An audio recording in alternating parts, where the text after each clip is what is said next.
Gurave Gaurachandrai Radhikaya Tadale Krishnaya Krishna-bhaktaya Tad-bhaktaya Namo Namah. So, welcome to all of you. Good afternoon, good evening. Thanks so much for being here again. And we are meeting today again in the context of what sometimes is called Ishtagoshti or Satsang or Q&A, or as I like to put it, Q&E, quest and explorations. We are all together in this journey exploring the ocean of infinity, let's put it that way. One name for Krishna is Ananta, which means he who has no end. And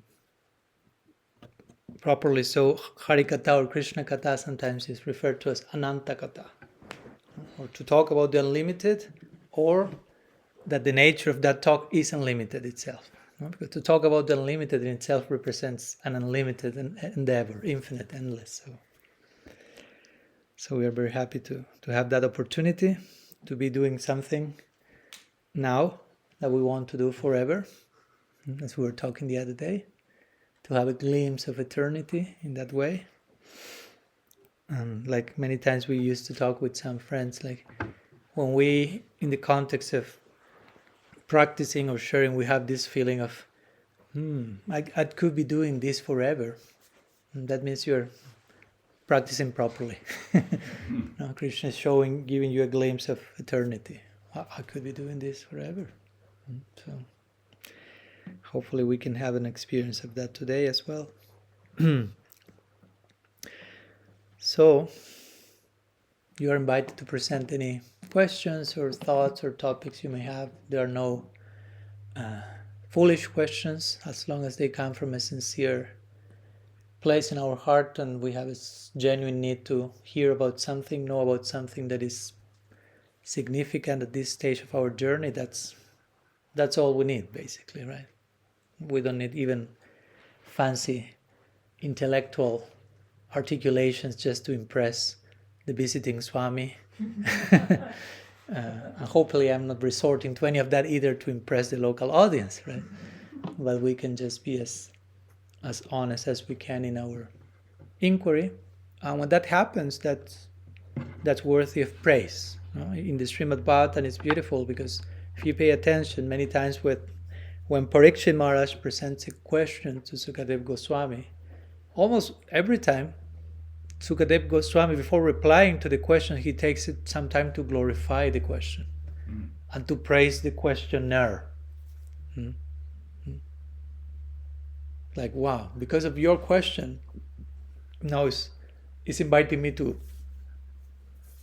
to draw so much more, beyond me even, right? Because in one sense I'm here, occupying this fancy seat, and somehow you're looking all in this direction, which can be a pretty intimidating for me, but somehow I got accustomed to that. And one way that I can deal with that is understanding that, this seat is not for me. I'm not here, this is not a one-man show.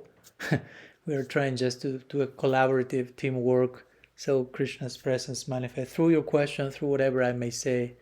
And sometimes the questions are more important than any answer I can give. Sometimes the questions are in themselves. Wow, such a question. And we got captured by the question. I may talk for a while, but you got captured by the depth or the sincerity of the question, how relevant that could be in our journey. So again, Srimad Bhagavatam is not only giving permission to questions, but again, glorifying, honest inquiry.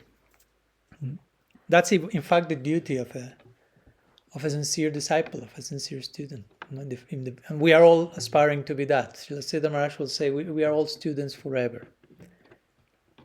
Even if someone is a teacher, father, guru, acharya, whatever, put all the titles you want, still we are invited to be students forever. Krishna himself is a student of Sri Radha in her school of love.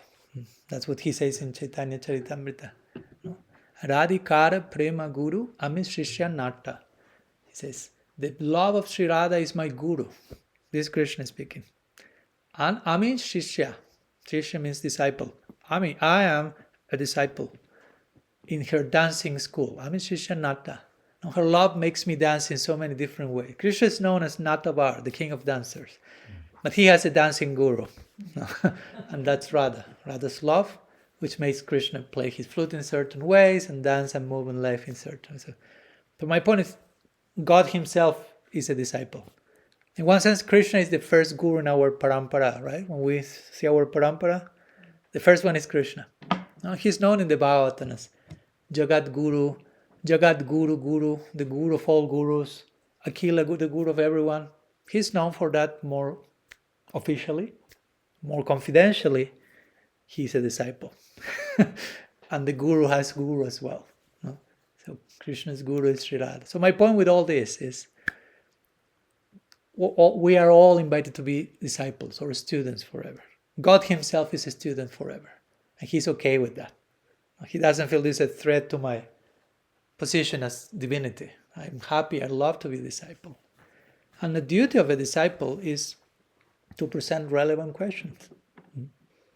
Not that I'm trying to force you to have questions now. I'm not saying that. I'm just saying that in case you have questions, it's not bad to have questions. Just in case. No? Sometimes, maybe some of us, unfortunately, may have gone through some experiences in the past where it was not correct to have questions. No? Or you could only have certain questions. And some other questions that you cannot question that. No, that's wrong. That's bad. Non-critical thinking, not critical thinking here. Just don't speculate, right? Sorry if I'm triggering trauma in someone by saying these things. Because I know that these words sometimes can right? We can end up weaponizing words that are not bad, but we can weaponize them to cancel our expression, our thinking capacities. So it's okay to have questions. It's okay to not understand something and voice that. It's okay to say, Maharaj, I didn't understand what you say. Maharaj, I don't get I don't get the point you make. Can you please repeat it? It's okay. And it's okay even for me to. You tell me something, I say, I don't know. Please don't put on my shoulders the burden of being an answering machine that has to have answer for absolutely every question. That's abnormal. Even sometimes I remember once someone asked Prabhupada, Srila Prabhupada, what's the Yuga avatar for Treta Yuga? He said, I don't know. Right? Mahaprabhu is the Yuga avatar for this Yuga, and we have enough work to do with that. No? And I don't know. It's okay. Does Srila Prabhupada become less in my heart because of that? No. Probably he becomes more. No? We can say, I don't know sometimes. Not as a type of, laziness. Okay, I want to study anything, and I will say just I don't know to any question, and you have to be charmed by it. No, that's not the point. But there is a healthy moment and place to say I don't know. But also there is a healthy place to inquire sincerely, exhaustively. In the Bhagavad Gita, we know this famous verse in chapter 4 when Krishna is describing the qualities of a guru, but the qualities of a disciple. It's very interesting. In every of the main verses, in the Bhagavad Gita, in the Bhagavatam, in the Upanishads, there are 3 main verses that the qualities of the guru are described. All of those verses, the quality of the disciple are also described. Because you cannot have one without the other. And in the Bhagavad Gita, famous verse, that vidhi pranipatena pariprashnena sivaya. So there are 3 qualities mentioned in connection to the disciple. First, the disciple is described, then the guru. In other words, sometimes we are asking, where's the guru? But first we have to ask, where's the disciple? Where am I as a disciple? The guru may be here, but if the disciple hasn't arrived, I'm not perceiving the guru yet. Right? So Krishna says, pranipat pariprashna. One of the duties of the disciple is pariprashnena or pariprashna. Prashna means to inquire, to present questions. And pari means like all around. Like exhaustive inquiry. Like when you say parikram. Parikram generally means like to circumambulate. To go around. So pariprashna means to ask about the object of our inquiry from different angles, from different places. If I am sincerely wanting to love Krishna, I will try to look for the object of my love from all different perspectives as much as I can. It's not an intellectual exercise, it's just a passionate inquiry. If I love someone, I want to love that someone from all angles, so to say. So pariprashna means that. So anyhow, all this to say, you are invited to present any questions you may have, and just to give some scriptural support to the fact that having questions and presenting them is glorious in itself. It's nothing to be ashamed of or embarrassed, but it's a very necessary aspect of the interaction. Bhagavad Gita is what? Questions and answers between Krishna and Arjuna. Srimad Bhagavatam is what? Questions and answers between Sukadeva Goswami, Maharaj Parikshit, Naimisharanya sages. So many sessions of Q&A. Chaitanya Charitamrita, the main section is a Q&A between Ramananda Roy and Mahaprabhu. So it's there in the structure of life itself, back and forth questions, and it's a way of showing affection to each other as well, trusting, opening our hearts, presenting something relevant for me, and so on. Okay, Ramachandra. Thank you, Maharaj. Well, I was just thinking about in my life, I sometimes lack confidence, and we know in the Upadeshamrita it talks about Utsaham Nischayadharya, endeavouring with confidence. Mm-hmm. And I just wondered if you could, at different times in my life I've been more confident, but at other times I'm less confident. Mm-hmm. So I just wondered if you could shed some light on how to improve your confidence.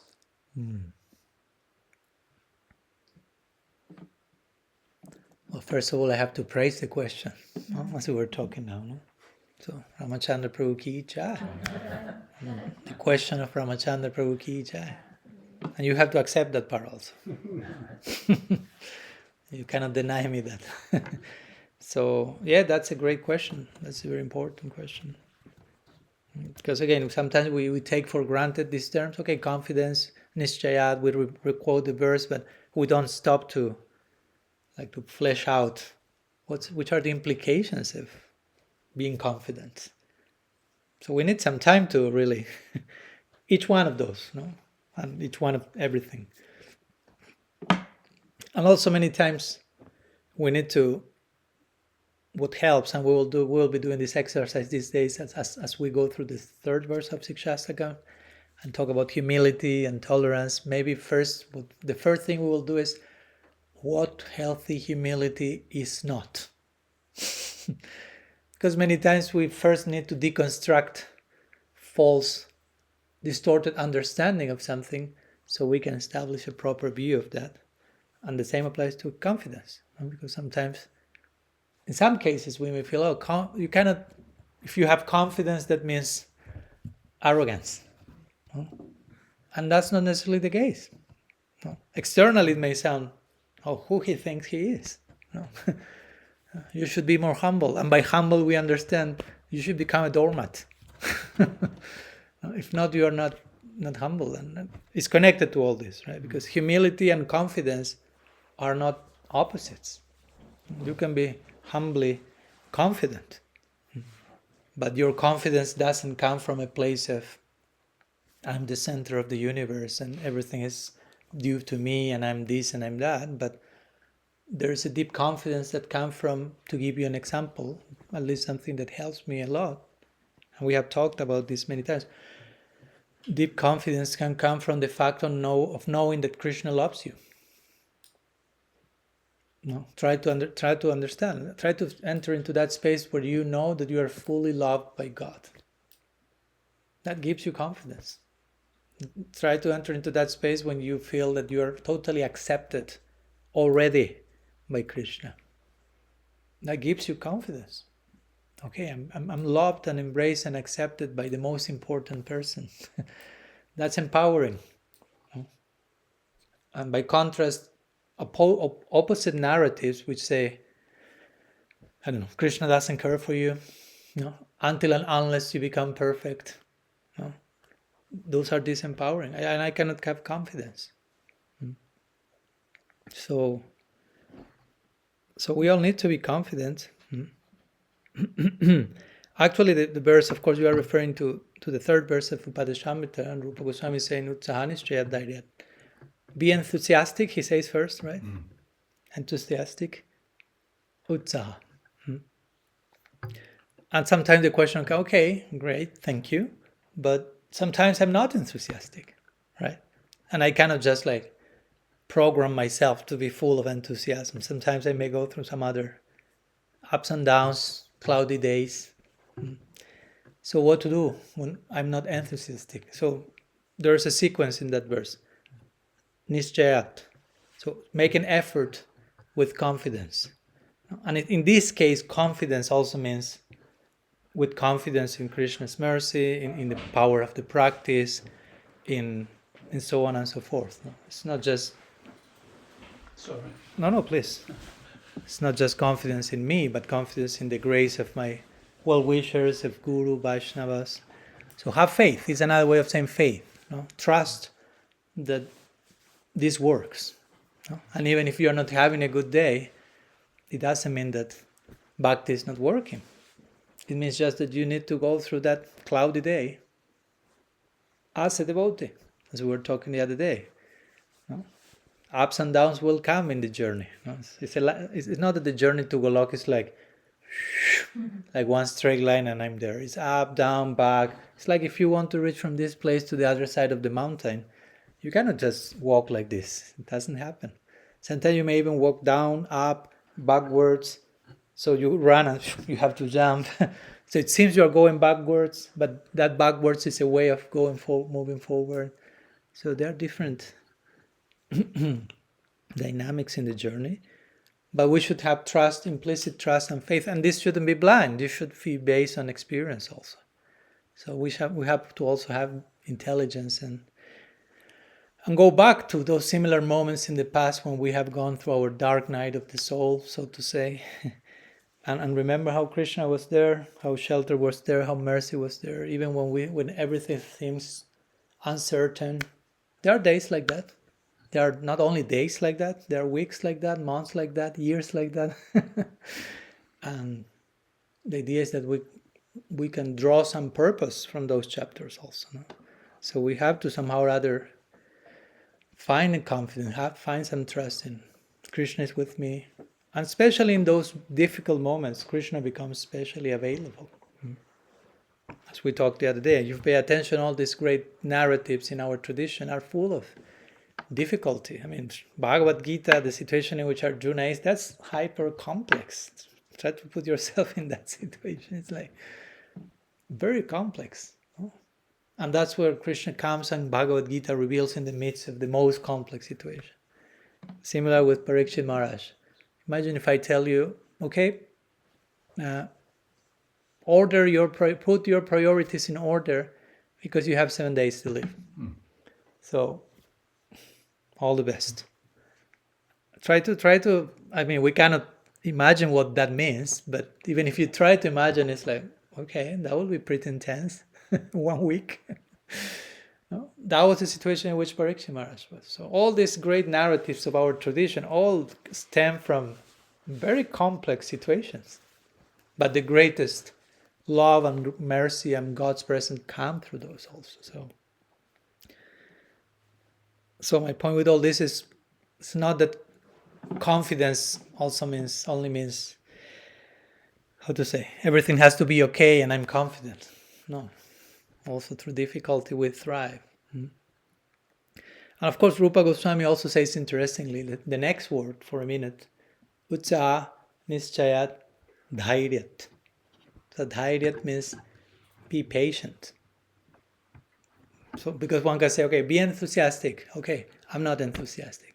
Okay, make some effort with confidence. Okay, I'm doing it. Nothing's going on. I'm still not enthusiastic. Then patience. Be patient. Right? Don't be impatient. Srila Bhaktisiddhanta Saraswati Thakur said, when we are impatient, we are showing that we do not trust we do not have faith in the arrangements of Krishna in our life. We are not trusting that he is actually, as we were saying yesterday, the GPS example. No? He's trying to orchestrate every single situation in our life in the best possible way. So impatience is strictly speaking, impatience is a sign of lack of faith. No. I'm not trusting the unfolding of my life, the unfolding of the situations. No. I cannot wait. Because real patience means you wait while you trust. Right? That's real patience. Patience is not, okay, I'm waiting, but it's like a, how do you say this, vapor, like pots, like, that's not patience. No? Okay, I'm waiting. And the more I wait, the more I start to tremble and sweat, and I'm not trusting anything. No, waiting while trusting. That's patience. And so there has to be some implicit trust. Krishna is my friend, my best friend. He says that repeatedly in scripture. So again, for me, confidence, again, doesn't come so much from, I'm so incredible by myself, but it's more like, I have such an incredible friend in Krishna, and he loves me, and he's trusting me, and he's wanting me to feel for myself, think for myself. He's empowering me. Like I say yesterday, at the end of the Bhagavad Gita, he tells Arjuna, after speaking everything, so what do you think about this? Krishna is not saying, okay, this is what I say, now you do what I'm telling you, you have no choice in them. No, he's saying, so what do you think about what I told you? Let me know your thoughts and then act accordingly. I trust you, Krishna is saying. So that gives confidence, right?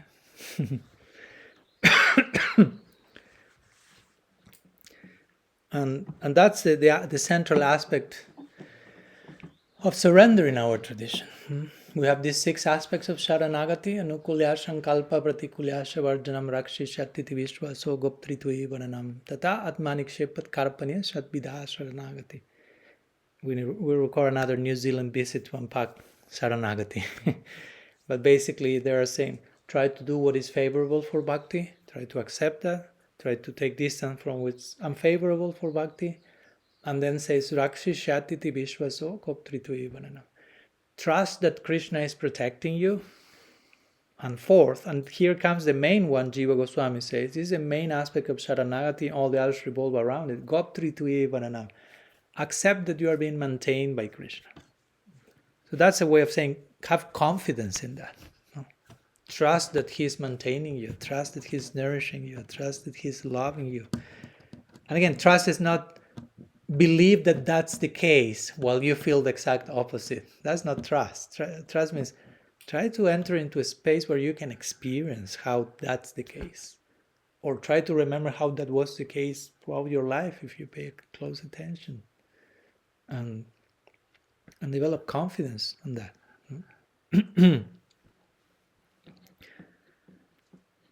Of course, there are many other things we can say, and in some cases, as we said the other day also, in some of our cases, I'm not saying it's your case, Ramachandraji, but in many cases, some of us may have had they are devotees who had such a traumatic childhood that they have received lots of messages. You are not worthless, no, you're useless. They don't feel seen by their parents, they are not seen by their parents, so their existence is not validated enough. So of course it makes sense you have no much confidence in those cases. And in some of those cases, as we say, it's not even enough all the things I'm saying now. You may need to go to therapy and heal in one way or another and connect with that broken bits of your inner child that still is begging for some. It's okay. It's fine. That can be part of our bhakti journey as well, of our healing journey in bhakti. I personally feel we have to normalize more the role of psychology in our life, in our journey. So I'm saying that also not to sound only quoting verses from the scripture and okay, now have confidence. And maybe we say, yes, I understand, Maharaj, thank you. But on the more experiential level, we need something more somatic and more related to something that's still still there is trauma inhabiting the cells of my body, literally. And there are even many therapies that help you to recognize that, detect trauma inhabiting the body, and how to deal with that. So just want to keep that open, right? But yeah, for me, real confidence is not so much, okay, look for someone who will flatter you and praise you in a way that is toxic. Oh, now I'm so confident. Because then you become addict to that, and you just depend someone constantly boosting you. You're incredible, you are the best of the world, and maybe that's not maybe the way to be confident with autonomy. You can be confident day to day. But again, a humbling confidence. Wow, Krishna loves me eternally, infinitely. I'm loved by Krishna already. Wow. The goal of life is not to be loved by Krishna. The goal of life is to love Krishna. He already loves. Right? So for me, I'm going back to the first point, because for me that's very powerful. When you really enter into that place of Krishna has fully accepted you already. So, wow, me? Yes, you. And Krishna says in Bhagavad Gita 2:29, Ascharyavat, when he's talking about the soul, you are wonderful. He's saying the soul is wonderful. He uses the word 3 times. So he's saying you are wonderful, wonderful, wonderful. Imagine. So we were saying the other day, if someone says that you're wonderful once, we're already marrying that person. Krishna is saying that 3 times. He could say that much more, but he had to continue speaking Bhagavad Gita. But, so we are wonderful. There's a place to say that. I'm wonderful. But I'm not my own creation.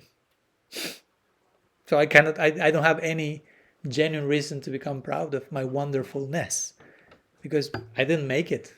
I just happen to be wonderful. As a soul. Again, as a soul. The soul is wonderful. And I am a soul. There's a place for that type of meditation. That's not arrogance. Because it's a gift. It's a gift. The love of Krishna is a gift. So we cannot become proud because of a gift. If we are in a minimum way like sober, someone gives me a gift, and that makes me blessed, fortunate, I won't become proud of a gift that I received without deserving it. Actually, I will become humble.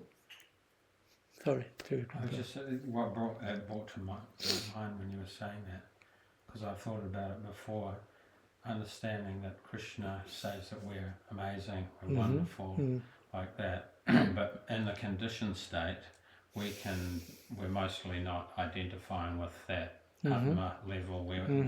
We're identifying with the rubbish that we feel we are on a conditioned level, right? Yeah, exactly. So does Krishna accept that's part of us also, or is that just the wonderful spirit soul that every living entity has? You know what I'm saying? Yeah. There can be this kind of dichotomy going on there. Yeah, I would say that Krishna accepts everything, but he has the capacity to accept everything, of course, without being affected in one sense. Or sometimes, to phrase it in another way, we say, okay, Krishna is love personified. No, Krishna does not have love, he is love. So he loves everything and everyone. So one say, so he loves my nonsense, so to say. If I'm hurting someone, is Krishna loving that? I will say yes, but in which sense loving that? Not like, well done, continue please. But loving that in the sense of compassion. I'm doing something wrong, making someone suffer. He witnesses all that. He feels compassion, which is a form of love. So love takes different shapes. It's not just, I love you. Also, but if you are doing something terrible, Krishna still loves that in the sense of feeling compassion for the suffering that comes from that, not out of approval to that. Follow my point? So in that sense, he's like receiving us with all our baggage, because he clearly says that we are not that baggage. That's the point. We now are more identified, as you say, with that, and we feel I'm crap. basically, many times. But Krishna clearly knows, he really knows, we are not that. Technically speaking, we are untouched by that. Sometimes The soul is not touched, doesn't mix with the conditioning. It's like water and oil. They cannot touch. No. We think we are that. We are just over-identified with something that we are not. It's like if you are watching a movie and whatever, horror movie, hopefully not, but just to give sometimes we go through a horror movie without needing to watch it. and we are watching the horror movie, and at one point we are like trembling and sweating and afraid. But you are safe at home, in your sofa, everything is fine, the doors are closed, there is no danger of anyone entering, but you have over-identified so much with the character that you think, oh, I'm about to be killed. And you're there drinking your tea, it's fine. You follow my point. So there's no danger, but you have identified with something you are not, and you perceive danger. So that's basically the same mental movie we are going through. But Krishna clearly sees what's going on. And from that place, he's accepting us with all our distraction and misconception from a very loving and compassionate place. Yeah. And there's one verse in the Bhagavatam that I like, which says that we should be accustomed to see reality through God's eyes. Like, in other words, okay, I see myself as scrap sometimes. So how Krishna sees me? Through the eyes of unconditional love. Okay, so I must learn to see me in the same way Krishna is seeing me. The Bhagavatam is saying that you have to see yourself and everyone through the eyes of Krishna. And he's seeing everything with the eyes of love. And it's not easy. I know it's not. I never use the word easy. I will never use it. But as we said the other day, it's not impossible either. So there's one nice verse in Krishna Bhajanamrita, a nice book from Narhari Sarkar, and he says something like, you have to develop love for Krishna, love for the whole... He said, may I develop love for Krishna, may I develop love for his name, may I develop love for the Vaishnava. Long list of may I develop love for. And the last one said, may I develop love for my Atma, so I can progress in bhakti. So there you have a Shastric reference for self-worth, self-esteem, self-love in bhakti. Right? So I will say that gives lots, again, going back to your point, confidence. Healthy confidence. Again, we don't need to be boosted in a way that our false self becomes aggrandized. We have enough of that. And sometimes those are these two sides of the same coin. No? I'm incredible, I'm better than anyone else. I'm crap and I'm the worst of the worst. Still, it's two sides of the same coin. It's a form of false ego. It's a form of remaining in the center. Everything revolves around how falling I am, how this I am. Like once one devotee, I think I told you that once, one disciple went to Prabhupada. Prabhupada, I am the most falling of all of your disciples. And Prabhupada said, you are not the most anything. No, like implying, don't try to become the most something, because that's again a form of false ego. I'm the most advanced. Okay, I cannot be the most advanced. Let me be the most falling. But no, be yourself. That's way more challenging than trying to be more of what you are, less than what you are. Both of them are missing the mark. Missing the mark. So try to... And missing the mark, as you know, probably this is a very interesting word in the Bible. The word for sin, in the original word is hamartya. And hamartya means missing the mark. And that means that has been translated as sin. So, okay, we can use the word sin, but what does sin mean? You are missing the mark. It's not something like you are condemned forever. There's no other option for you. Just keep trying. Aim with more accuracy. Try to see yourself for who you are. Not more of that, not less than that. Just accept who you are and accept that you are being accepted already. That's very humbling. If you really play out the implications of Krishna is already accepting me fully, I mean, it should move you to tears at one point. And that gives for me the most confidence, because it's like, wow, that's life transforming. So, yes. Yeah, so that assumes that you know who yourself is at that point in time, doesn't it? Again, the first part. That assumes that you know who your real self is. Like, say, we tend to identify with the false self. So, loving ourselves. That quote of Leonard Cohen's that sometimes is quoted: "Ring the bells that still can ring. Forget your perfect offering. There's a fault in it. There's a crack in everything. Through the crack, the light gets in." Right? Yeah. So some way of portraying the sense there's beauty in everyone, or with their so-called incompleteness. Yeah. And so, can you speak to the concept of individuation? I haven't fully got what that means, and individuation, and how that is bringing our whole self, even in our current state. Is that the correct way of understanding it? Yeah. Can you? You have chapter 9 of Radical Personalism there. I can find it. Nah, it's okay. But yeah, as you know, I wrote a whole chapter about that because I think it's an important topic, which is a term by Carl Jung, individuation, which basically means, he will present it mostly as, sometimes he will use the term integration of shadow or shadow work, which basically means becoming aware of your shadow. A shadow generally is what walks behind you and you're not seeing it, but it's there. So in other words, those elements in our subconscious that need to be brought to our conscious platform, and that's painful because many of those things are unresolved stuff, broken bits of our personality. And what I will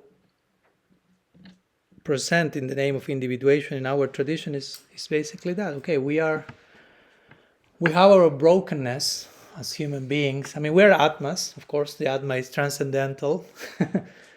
But in our present condition, we have a psyche, we have a mind, we have an ego, and we need to have that acknowledged on some level. It's not that I can just say, oh, I'm the soul, so I don't care for anything else. Well, try it. Let's see how far it can accompany you. Like, we are souls. We are not mind. We are not ego. We are not this body. So what? No need to talk, to rest, to eat, to take care of your mental health because you are the soul. I wouldn't recommend that recipe. No?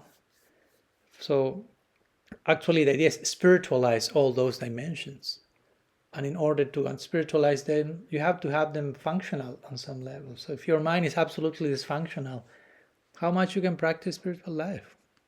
I mean, that gets in the way constantly. So we need to heal those broken bits. And to heal them, first you need to acknowledge them. That's what I mean by first acknowledge that you are broken. And when you acknowledge you are broken, you can integrate those things, recognize them, and know that despite your brokenness, despite your imperfection, despite your fears, despite whatever, Krishna loves you already. No? So that's very healing.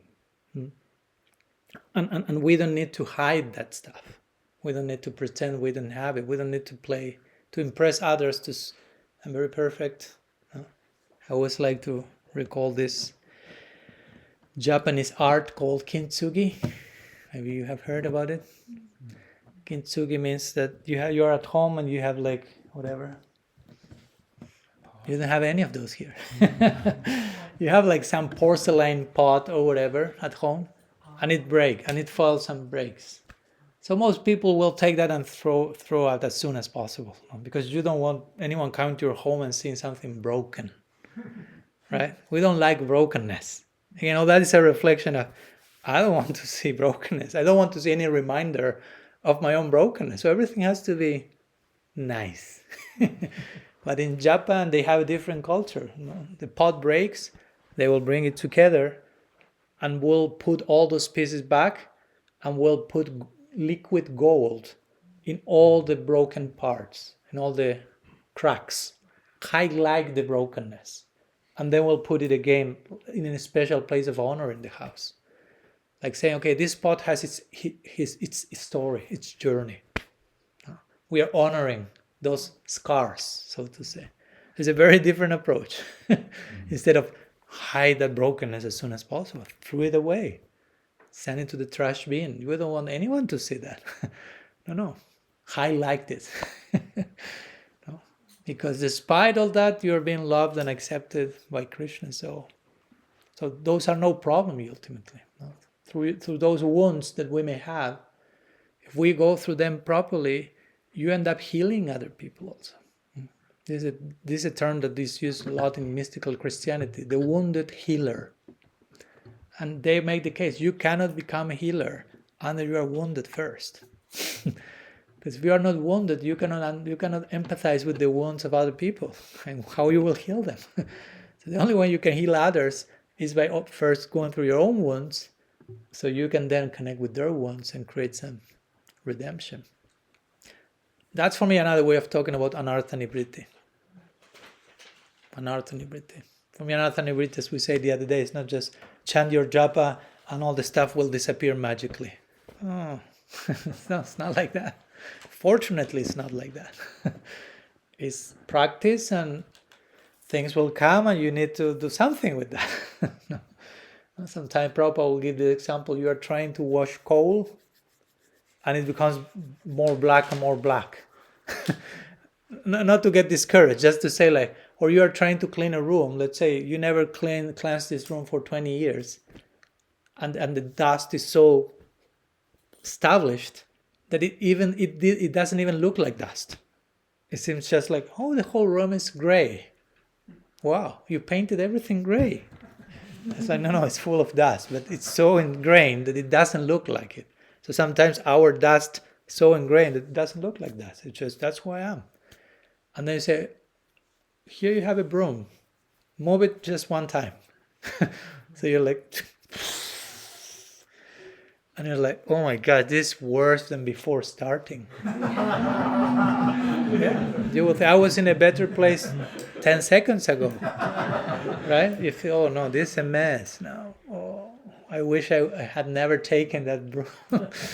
But no, really, actually, you are improving, because now you are realizing, oh, that was dust. Before I didn't even identify the dust as a dust, the wound as a wound, the whatever as a wound.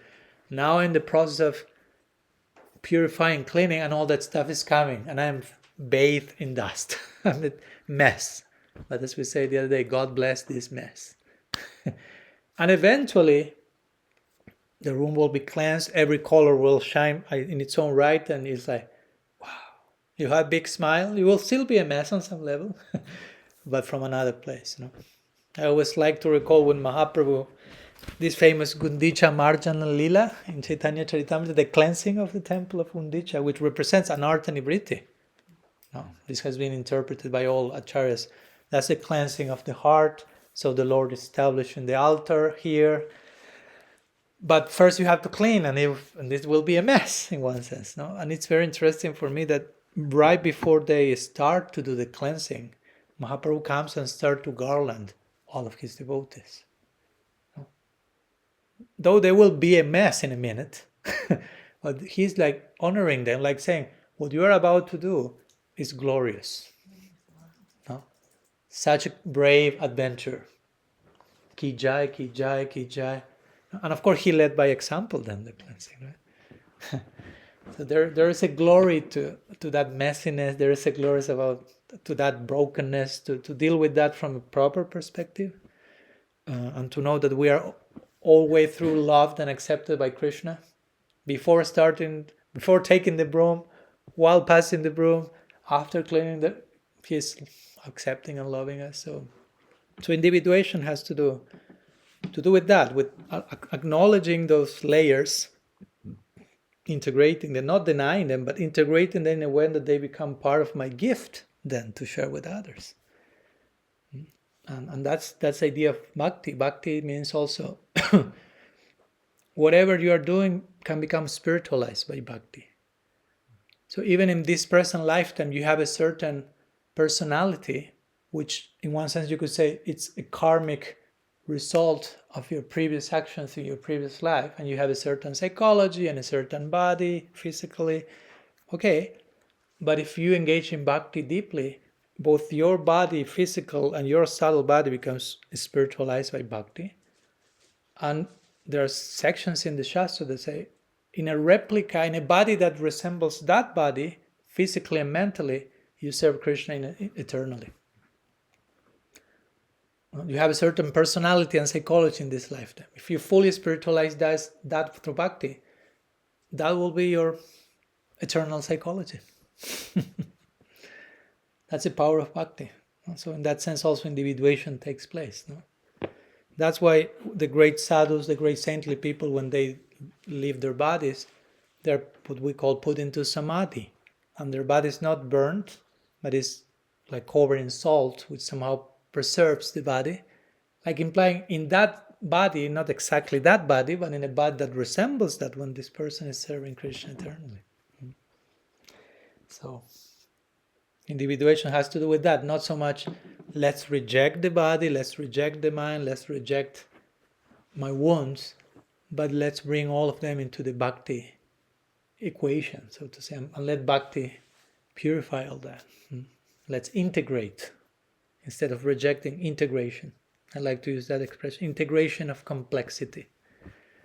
There's so much complexity, unintegrated complexity that makes us suffer. Let's integrate that complexity. Yeah. Well, Raj, Yes. why did you say it when you were just speaking? Fortunately, it doesn't just happen automatically. It doesn't. Yeah. Well, because if that will be the case, it's like, I mean, I'm not saying that nothing of that happens like that. We may be practicing and chanting and doing, and so many things are being purified without us knowing. That's also happening. But there's a part that we need to go through that, to grow, to make choices ourselves. Because if everything will happen automatically, we end up being very incomplete, I will say, very immature. Like you have your daughter at one point, she needs to, already now, but as she grows, as we have grown, need to confront the world and situations and complexity. And if you as a mother say, oh no, I will try to make it easier and I will keep you in your room forever, so you don't have to go through suffering, that in itself is the worst suffering possible, right? So we need to be confronted with this situation. So in the same way, I'm saying it's not that everything happens automatically. We need to go through complex situations to grow, to mature, to develop experience, ambition, and vision. Yeah, that's at least for me. For me, it will be unfortunate if just I chant Hare Krishna and I'm saved without having gone through things that I know I need to go. No? And we see that in the life of every saintly personality. I mean, you name it. All of them have difficulty, opposition, complexity in their lives, in the environment. So that's how life operates. That's my point. It's not that there is another way. So of course Krishna is giving so much mercy, but there is a part that it's up to us also. It's not that Krishna's mercies, we shouldn't over conceive Krishna's mercy. Like, oh, he's so merciful that I won't need to do anything. Well, that's not merciful. That's spoiling me.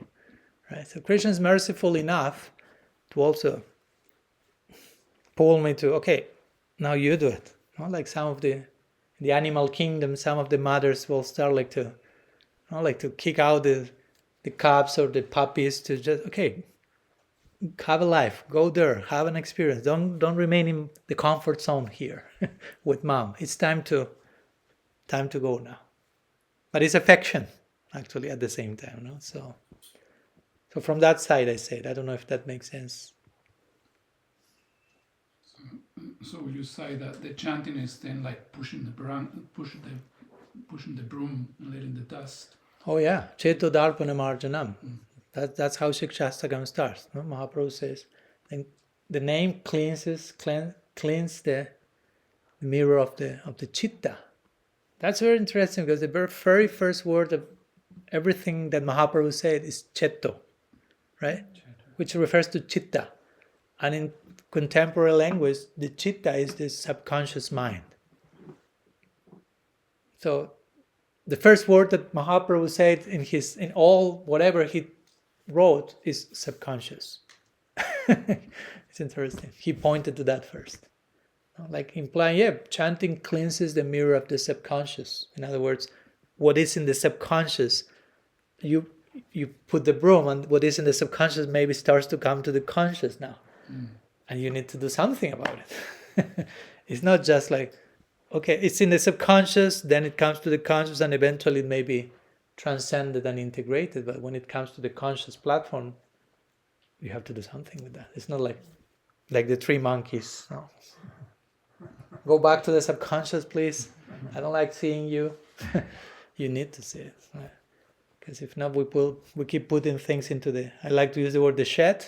You use the word here? Like you have a shed where when you throw whatever, you don't know what to put in the house. Shed. Right? Everyone knows about shed. Yes. So, we have our shed. Where to put it? There, go in the... At one point, the shed starts to have a life of its own. You see hand coming out of the shed. You walk nearby and some voices are there. And you're like, ooh. And you need to throw more things into the shed, but you don't want even to open the door. So now you construct a second shed. No?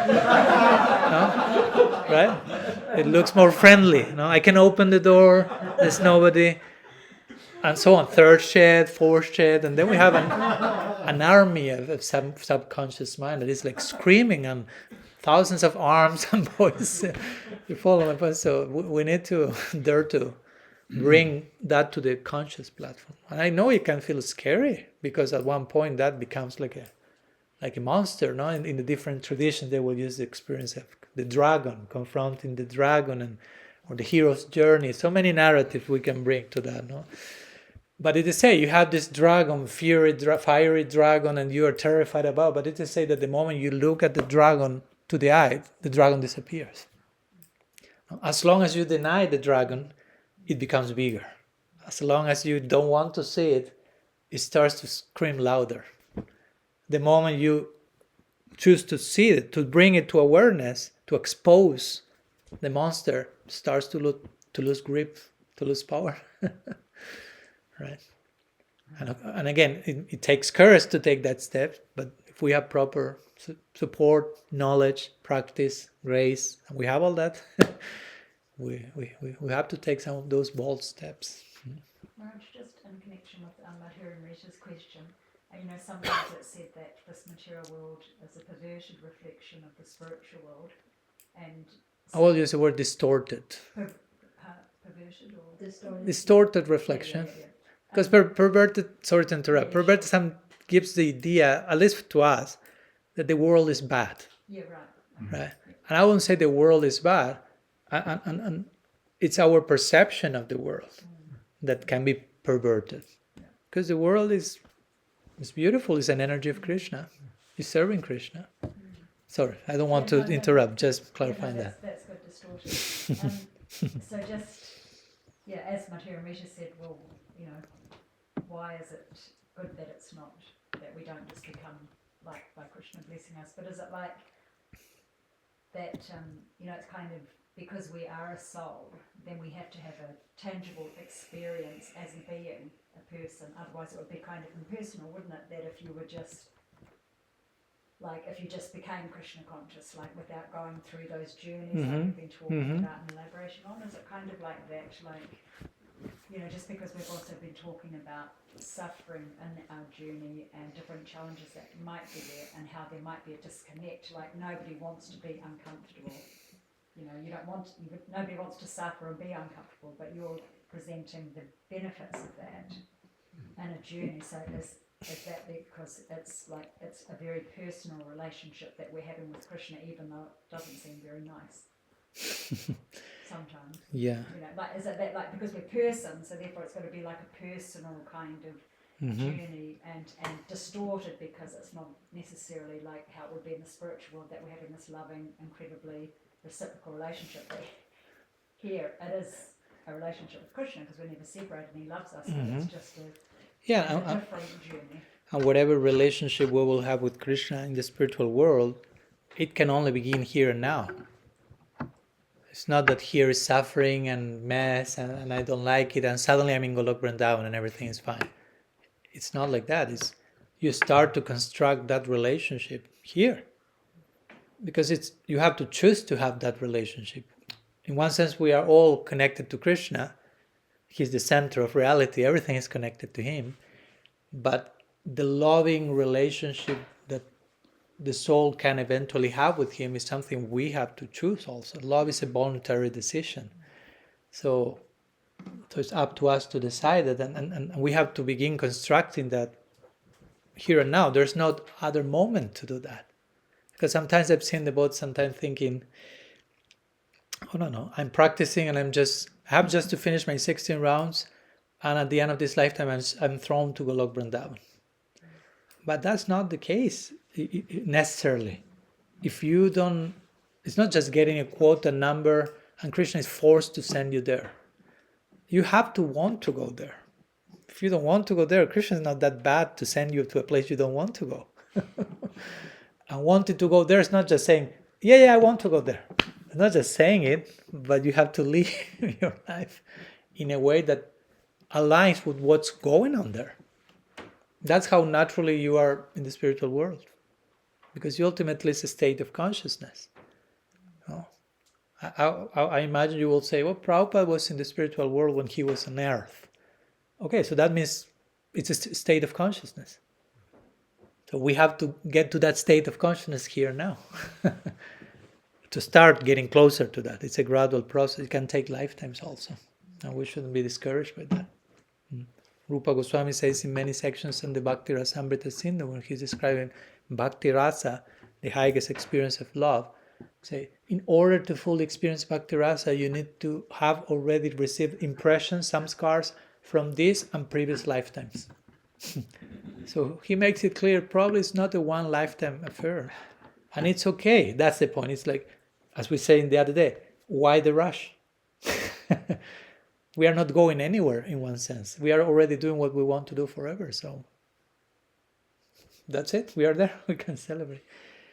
So, and I said, and I will say also that we need to go through so many things as humans, in the sense that also Krishna Lila, Krishna himself, he's fully human and fully divine at the same time. What's the name for Krishna Lila? Nara Lila. Nara Lila means human, Prabhupada would say human-like pastimes. Technically, Nara Lila means human pastimes. Like, of course, I understand the like, which means it's not just human, it's fully divine, but it's also fully human. For us, that may be a difficult thing to accommodate, how something can be fully spiritual, fully divine, and fully human at the same time. Because for us, human is, we have our own experience of what it means to be human, but we have not yet an experience of what it means to be fully human. So Krishna's Lila is fully human, and in order for us to enter there, we have to become fully human first, and go through all that being human implies, in the context of spirituality. If not, we won't understand Krishna Lila. It will be too human. If we don't have our humanity in place, the humanity of the Lila, we won't get it. We cannot enter Golok Vrindavan with with our whole humanity dysfunctional. No. At the gates of Golok, they will send us to therapy for a while. No? They will have some, how they call in Christianity, the place of waiting before entering heaven? Purgatory. So some therapeutic purgatory for those who need some refinement in their humanity and psyche. Okay, now you can go. I'm joking. I'm not saying it's like that, but it's a way of making the case, right? Or as you were saying, suffering. As we said the other day, there is suffering in the spiritual world, but it's a loving suffering in the context of love. If we don't go through if we don't want to suffer in any way here, we won't understand that there's a possibility of being suffering in love also. So we need to go through certain experiences as humans, and that in the context of spirituality and all that put together, integrated, gives us a result, an accurate picture of Krishna and his Leela. Because if we don't want Krishna to be that human, you don't want Krishna in Vrindavan. You want Krishna in Dwarka, Narayan in Vaikuntha, which I'm not condemning that. I'm just saying it's another Leela, another place, another mood. But Krishna in Vrindavan, fully human. So human that even Brahma, which is the most knowledgeable person in the universe, he was confused by that, as we know. He saw Krishna so human, he said, this is ordinary. This cannot be Krishna. This is an imposter. So he tried to kidnap the boys and the calves, and we know how the story unfolded. It was too human. It can be misleading. Because Brahma is not that human. Brahma is superhuman. 4 heads. That's not human. That's weird. No? When the Devas sometimes come to Vrindavan and praise Krishna, like that happened at the Govardhan Leela, right? At the end of Govardhan Leela, no? Indra speaks in private with Krishna, with Surabhi. Krishna is bathed and established as Govinda, and then Brahma, Shiva, demigods come and shower flowers on Krishna. And for Krishna's friends, it's like they look Brahma coming from with the swan and Shiva with the bull, and all of them are looking at each other, the boys, the Gopal. They ask Krishna, like, who are those guys? No? One has 4 heads. The other one has 1 eye here. They're so weird. No? Because their psychology is human, fully divine. But in the Leela, someone appears with 2 more arms or a few extra heads. For them, it's like, that doesn't compute here. No? So that's important to have our humanity in place in service of Krishna Leela and Vrindavan. It's not something entirely separate, totally the opposite, right? And that's Krishna's highest Leela. Krishna's Kaviraj Goswami said, Krishna Raya Tikka Kela Sarvotama Nara Leela Nara Bapu Tahara Swarup. From all the Leelas of Krishna, Krishna Raya Tikka Kela Sarva Uttama, the highest of all, Sarva Uttama Nara Leela is his human pastime. Why? Because Nara Bapu Tanhara Swarup, in that human, fully divine form, that's Krishna in his final identity. Not even as God. God is Narayan in Vaikuntha. Krishna is something else. That's interesting.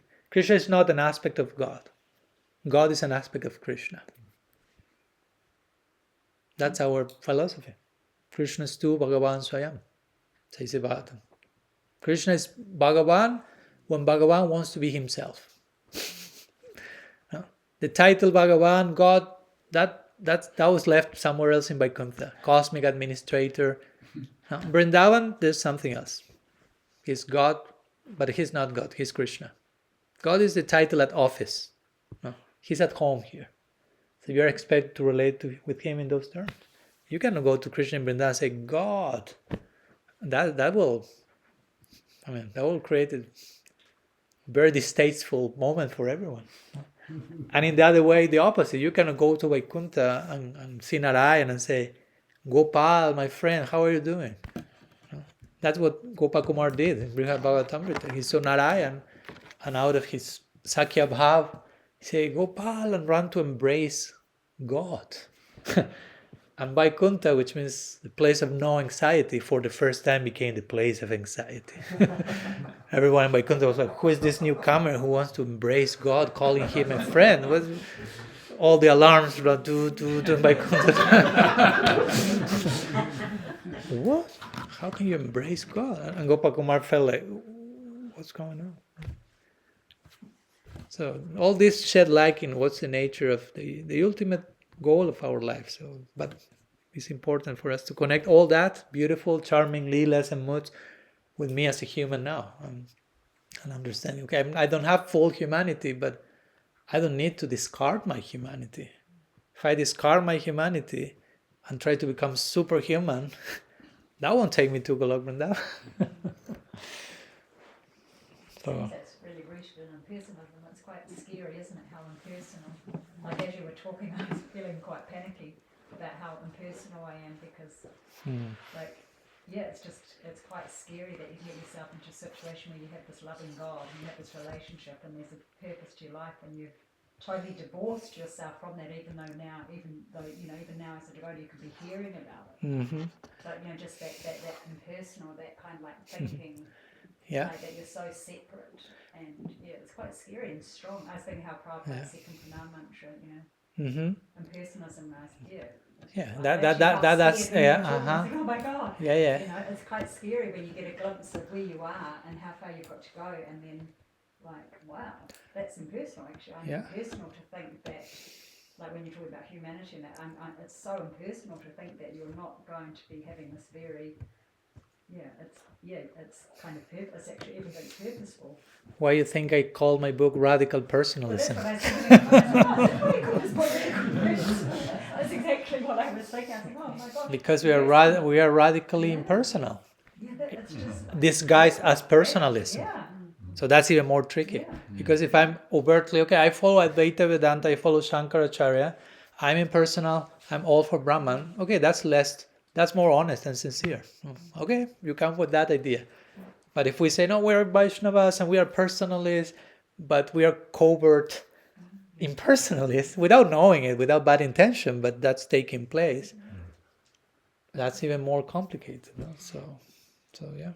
Not to feel bad about it and get depressed. I'm such an impersonal, and I become more impersonal by feeling bad about myself. Yeah, but it's kind of quite scary. But acknowledging that, I think it may be scary in one sense. Also, we may feel a little bit like overwhelmed by all that it entails to be a person.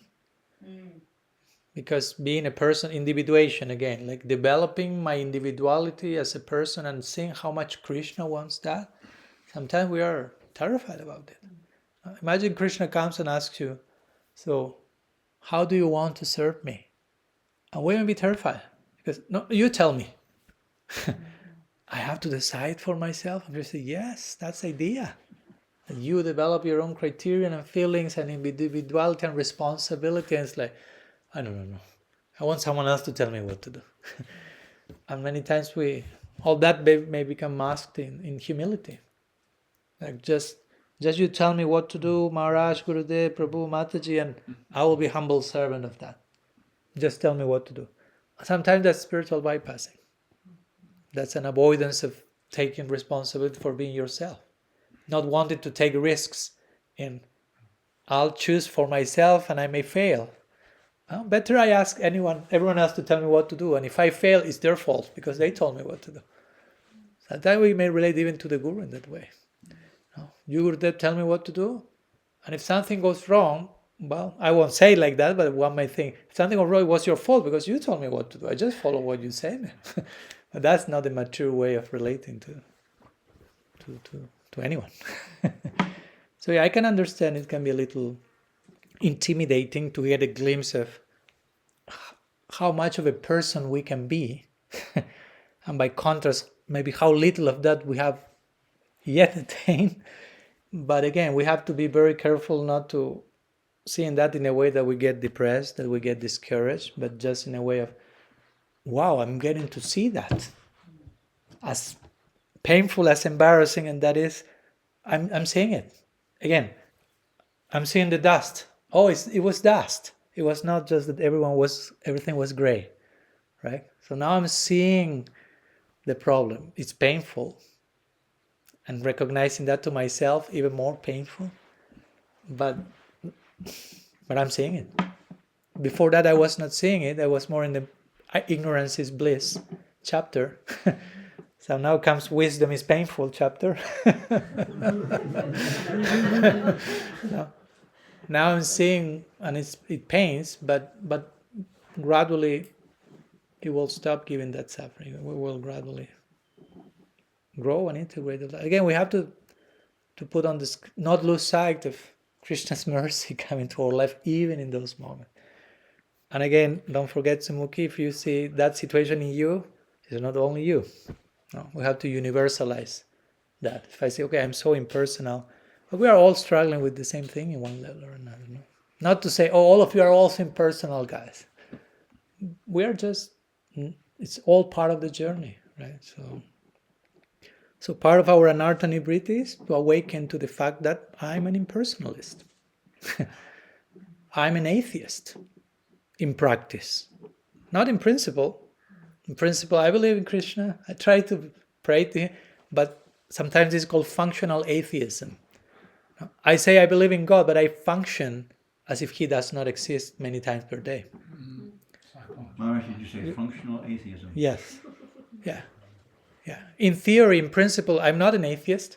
In function, a few times per day, I am an atheist. I act as if he does not exist. You follow my point, right? Can you give an example? Like, Times a day. For example, we can speak about, as we were saying before, like when I quote Bhaktisiddhanta Saraswati Thakur saying, when we are not patient in the situations of my life, that shows that I am not trusting Krishna's arrangement. So I start to act like if he's not existing, he's not orchestrating for me, and I just want to control everything myself. The results of the situation, it all depends on what I can do. And you forget at that moment, there is someone else called God, and it's not you. Right? So at that moment, you forgot about Krishna. And I think we need to ask ourselves, again, not to feel bad, just to be honest. There are times, many times per day probably, that we forget that Krishna exists. It's part of the journey. I'm not condemning anyone. Part of the journey. And for me, become Krishna conscious implies, become more and more conscious of Krishna means live more and more as if he exists. And less if he doesn't exist. No? More and more as an theist and not as an atheist. But part of the process is to realize, yes, a part of me still is an atheist. Part of me still is a nihilistic person. Part of me still is an impersonal. But I don't want to be that. I'm not identifying with that goal. So I want to. And from that comes a humble prayer, repentance. Again, going to Mahaprabhu's second verse of Shikshastakam, where he first says, in the first 3 lines, he's appreciating Krishna's mercy. You have so Namnama Kariba Hudanyasa, so many names you have, all of these names have so much power, no hard and fast rules, such is your mercy. 3 lines. 1 line, Durdaiva Midrisham Mihajjaninanura. But such is my misfortune, I don't feel any. And misfortune again means anartha. And anartha means all the stuff that we're talking about now. So Mahaprabhu is lamenting for that. But before lamenting, he first says 3 lines of appreciation of the merciful grace of Krishna. And then 1 line to lament for his lack of attraction for that. You follow? He doesn't start with 4 lines of his misfortune, and then he forgot about Krishna's grace. It's all about my misfortune, and I don't know, first, let's put my misfortune in context.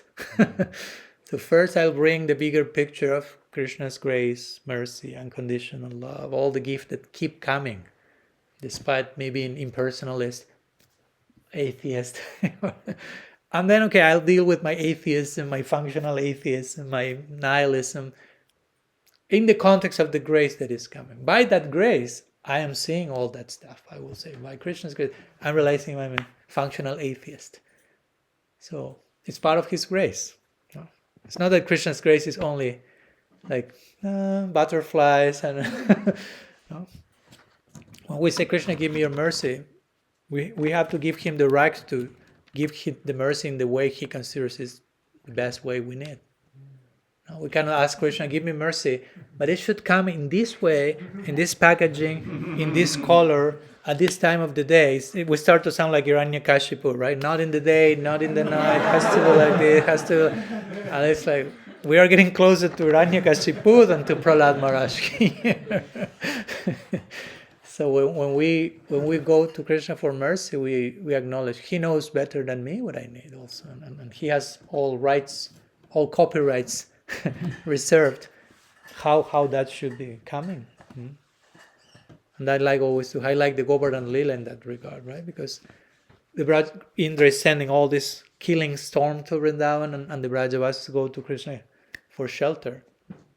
But they don't tell Krishna, and your shelter should look like this, and you should do that. I say shelter. But they don't have no clue how the shelter will look like. And Krishna does the most unexpected thing. You can just picks a hill and, like a mushroom, and takes it for a week. So totally unexpected, the form that the shelter took. But the Brajavasis were open. Krishna, give me shelter in whatever shape you consider best. But sometimes we attach to our prayer for shelter and let the shelter take this shape and this flavor and this color. But at that point, we are not asking for shelter anymore. We think too clearly how that should look like. And Krishna is like, if you know everything so clearly, why you are even calling me? Right? So that's part of the journey again. Sometimes we pray, as I like to say, we pray, Krishna, give me mercy. And Krishna gives mercy. And then as a result of that, we start to pray to him again, Krishna, give me mercy to protect me from this. And Krishna said, that was my mercy. Right? So Krishna's kind of like, you pray mercy, I give mercy. Now you want more mercy to counteract my previous mercy. This is not working. But again, Krishna is loving and merciful, and he understands the mess we are and how still we are a walking contradiction at times. And he sees like with charm. No? Sometimes it's described in the scripture like a baby. Mahaprabhu will say a baby is like passing excrement on himself. That's kind of embarrassing. But for the mother, it's just, that increases her vatsalya bhav, her maternal love. Or Brahma says in the Bhagavatam, the baby is in the womb kicking the mother. But for the mother, it's like a confirmation of the presence of the child. It's like, oh, so nice. It's just not saying, oh, why you are kicking me? I don't like it. No. So Krishna, in the same way, we may do some of these things, but Krishna is very merciful, very loving. So we should, again, not become complacent because of that and not abuse his unconditional love. But be moved by, okay, despite the mess and walking contradiction that I may still be, Krishna is so loving and so accepting that in itself inspires me to change whatever needs to change. Is it contradictory? Like, this is just me talking about Brainstorming, no problem. exploring. We're meant to, like the Brajavasis completely surrender to Krishna when things happen, but at the same time it's like God helps those who help themselves. So is it contradictory? Like in our daily lives when things happen, it's like, oh Krishna, please help, but at the same time I have to do, how much, where's the balance? Of course, we cannot maybe draw a line like, okay, this is the balance, because each case, each situation is so nuanced.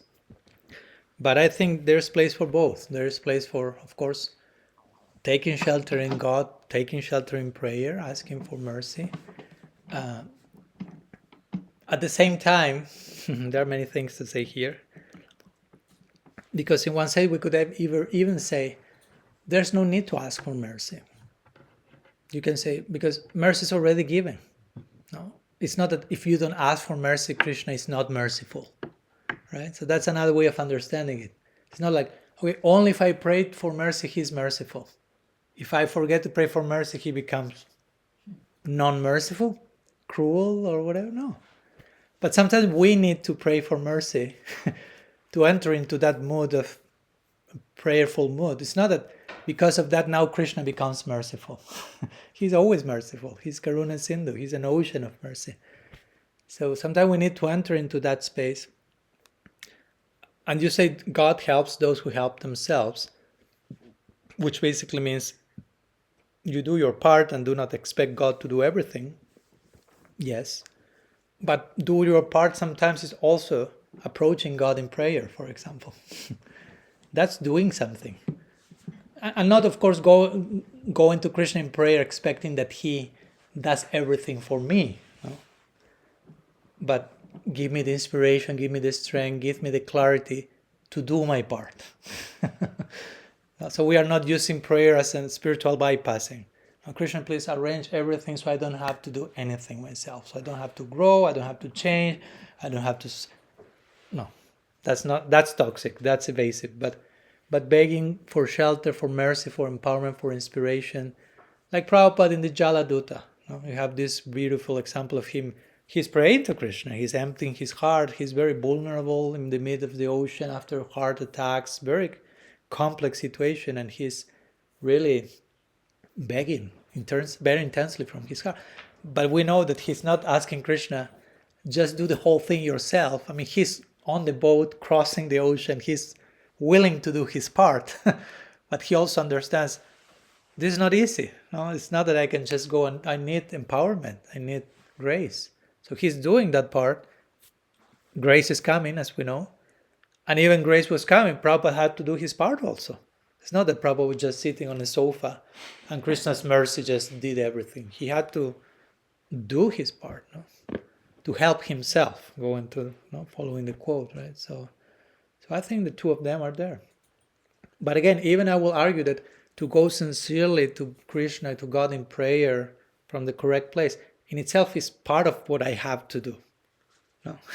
That's not easy also. It takes time, and it takes like humility and sincerity to present myself to Him in prayer, be vulnerable, be open, be sincere, and pray for the correct thing, so to say, and not just pray to Krishna to send me another car or whatever. So that takes personal introspection, personal sincerity, personal effort. So you're already doing your part while going to God, before going to God to ask for His part, so to say. So, and then He gives the mercy, and then again comes our part. Krishna gives mercy.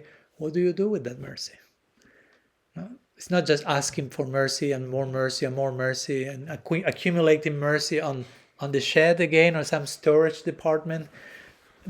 How you honor the mercy that is coming. It's not about just asking for mercy at every moment. It's do something with it, right? Going back to this idea of God helps those who help themselves. It's like, okay, I give you grace, you do something with that. There are many verses in the Bhagavad. There's a famous verse where Krishna says, I satisfy the prayers of my devotees, but sometimes my devotees pray to me for things that are not the real thing. But anyhow, they pray for that. So I satisfy that prayer, but in a way that they do not keep asking the same thing over and over again. So that's also part of how the conversation between us and Krishna. We go to Him in prayer, Krishna satisfied, but in a way that is inviting us to grow, to go deeper. His merciful reply is also challenging us to grow, inviting us to grow.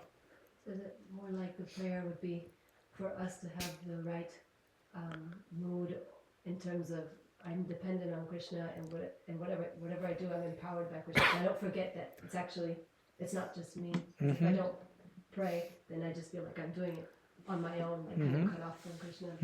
It's because you're saying Krishna doesn't need our prayers; He's already giving us mercy. But it's more for me to have the right kind of that's a way of saying, like Krishna says in 3:27 in the Gita, Prakrite Kriyamanani, when one is acting thinking, I am the doer, that's not true. Of course, there is a part we have to do, but I'm not the only doer. In any action, okay, you have to do your part, you have to take responsibility, but it's not all you. We need other helps, influences, support. So that has to be balanced also. It's not just, okay, you are doing everything, Krishna. I'm not doing anything. Krishna said, no, you have to do your part also. You have to be responsible. But not to the point that I forget that He has His part to play also. So that would be a healthy prayer, I would say. But again, every devotee in every chapter of their life, it's not that there's only one way to pray.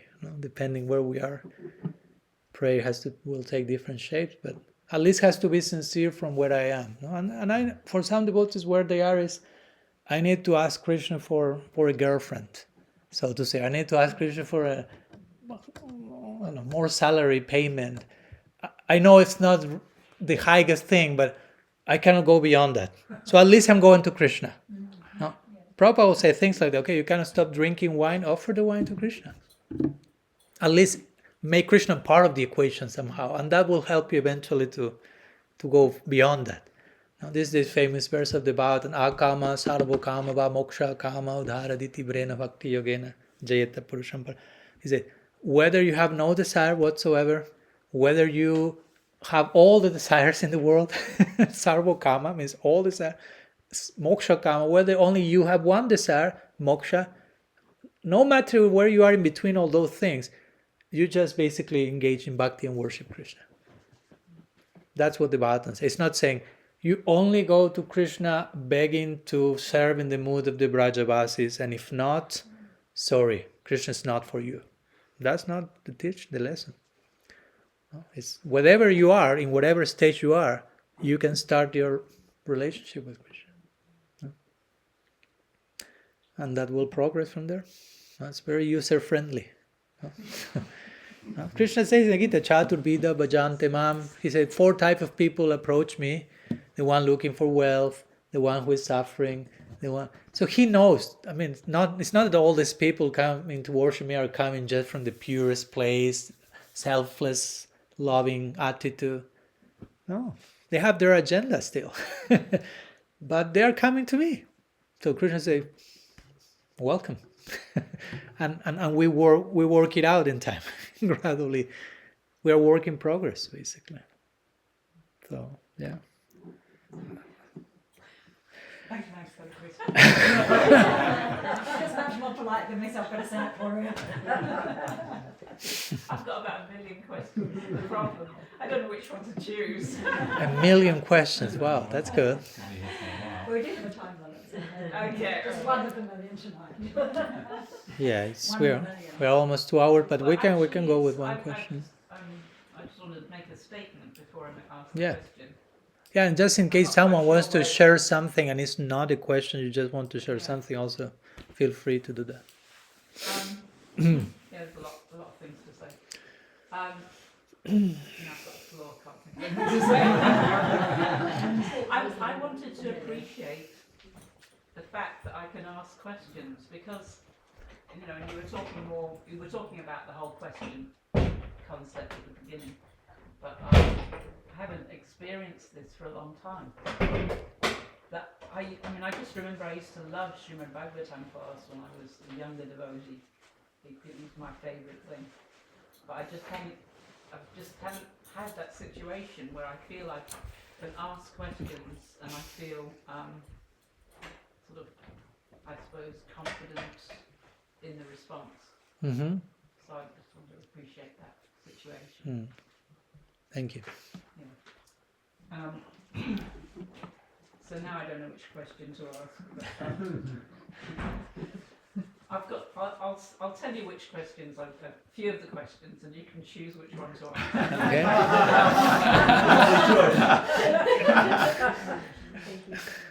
We're sort of on a bit of a roll on a certain topic, and I don't want to take it. You know, people are sort of feeling they want to discuss certain things. I don't want to. Right now, let's talk about something completely different, which is not really interesting for everyone. So I don't want to do that. It's fine. But you pick the question you feel more important to you now. Okay. Maybe we will go to one because we're already like 2 hours almost, or maybe 1, 2 or 2. But we can continue addressing that. Maybe I'll write them down for you. We can continue addressing the other one. We will have some other Q&A these days and meetings. So Yeah. So I don't know which one to ask you. I'm thinking about maybe this isn't even a question either, but it seems like anartha nivritti is amazingly important for us because that's pretty much where we're all at. I shouldn't speak for everyone. You know, maybe there's several people here who are in Nishta, and I can't recognise that because I'm not there. but remember, as we say, anartha nivritti goes up to Baba almost. So So unless someone is in Prem Bhakti, we are all in some form of anartha nivritti. So, and in your book, you talk about a curriculum, and that is really interesting for me. I'm a teacher, so curriculum, I love curriculum. I love creating curriculum. So it seems that it would be great to have, I mean, Prabhupada says in the first purpose of ISKCON, systematic education.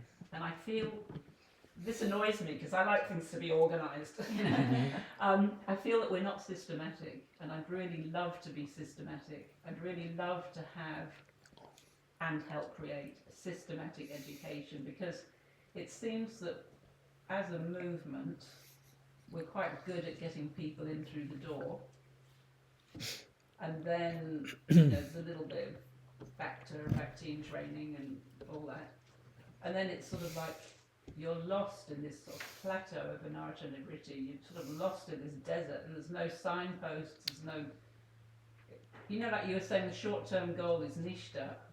That I'm not sure about that, because that might be a really long-term goal for me. Yeah, I said it in connection to prem and bhav, no? Yeah, but yeah. In terms of as my sort of teacher mind, I sort of see it. Oh, I need a few. I need a few levels in anartha nivritti so that I can feel I'm actually making progress. Mm-hmm. You know, because otherwise it's, am I making any progress?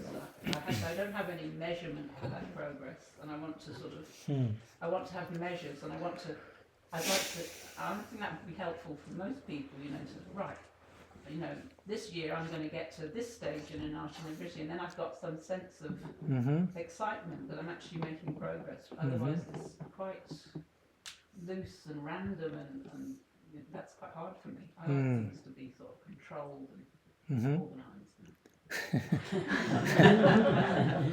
How much of that you think you would need also to let go?